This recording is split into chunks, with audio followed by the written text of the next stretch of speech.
In front of me is Tecno Spark Go 2024, and today I would like to show you how you can locate all your downloads.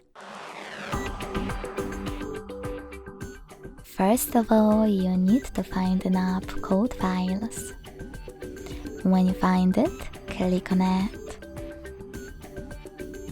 If you never used it before, select Continue, tap on Allow, and click on Browse at the bottom in the middle if it's not already on.